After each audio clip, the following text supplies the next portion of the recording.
వస్తారు, బాగుంది బాగుంది అంటారు. నేను ఈరోజు మ్యాట్నీ షోస్కి ఐ రిలాక్స్డ్.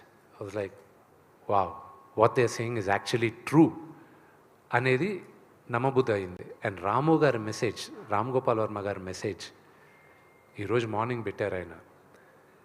నేను ఐ వాజ్ హోల్డింగ్ బ్యాక్, ఆపుకున్నాను. అందరూ పక్కన ఉన్నారు, కానీ ఆయనకు మాత్రం చెప్తున్నాను, ఎందుకంటే ఆయనకి నాకు ఒక ఎమోషనల్ కనెక్ట్. చాలామంది అనుకుంటారు రామ్ గోపాల్ వర్మ గారికి అసలు ఎమోషన్స్ లేవు.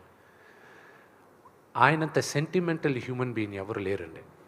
ఆయన రియలీ ఓట్ ఆయన సినిమా. అఫ్కోర్స్ కొన్ని బ్లాక్ చేశాను, ఆయన స్టైల్లో బూతులు మాట్లాడాడు, అది నేను పబ్లిక్లో పెట్టలేను కాబట్టి అవి బ్లాక్ చేయాల్సి వచ్చింది. But it has been a very emotional ride for all of us. But ఇక్కడ మరొక క్వశ్చన్ ఉండిపోయింది. నాకు తెలిసి రీసెంట్ పాస్ట్లో సలార్ సినిమా మాత్రమే వితౌట్ సింగిల్ రూపీ అడ్వాన్స్ 2 స్టేట్స్లో రిలీజ్ చేశారు.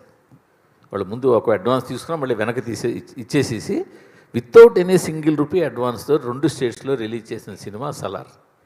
మళ్ళీ ఆ ఫీట్ చేసింది మీరే. ఈ ధైర్యం ఎక్కడి నుంచి వచ్చింది? ₹1 అడ్వాన్స్ వాళ్ళ దగ్గర నుంచి తీసుకోకుండా 2 స్టేట్స్లో సినిమా.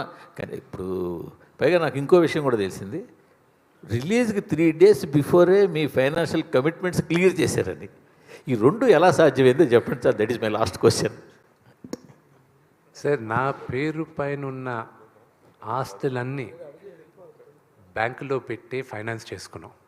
ఎవ్రీ సింగిల్ థింగ్ బ్యాంకుల్లో పెట్టి ఫైనాన్స్ చేసుకున్నాం. జీవితంలో ఒక సమయం వస్తుంది, ఎవ్రీథింగ్ ఉన్న కాయిన్స్ అన్ని తీసుకొచ్చి ముందు పెట్టేసి హెడ్స్ ఆర్ టేల్స్, హెడ్స్ అయితే గెలుస్తాం, టేల్స్ అయితే పోతాం. అది నాకున్న సిచ్యువేషన్ కన్నప్పలో. అండ్ దేవుడి దయ వల్ల ఇట్స్ ఓన్లీ శివలీల. ఈరోజు మీరందరూ నేను గెలిచాను అంటున్నారు. It's all because of Shivaleela. నాకు ఇంకా నమ్మబుద్ధి కాట్లా. This success is entirely the audiences. And నిజమైన సినిమా ఆనెస్ట్గా తీస్తే ప్రేక్షకులు ఆదరిస్తారని ఇది ఒక నిదర్శనం అనేది నేను నమ్ముతున్నాను. సార్, విష్ణు గారు, శ్రీకాళహస్తి మహోత్సవం కల్పితం 2 మిక్స్ చేశారు కదా.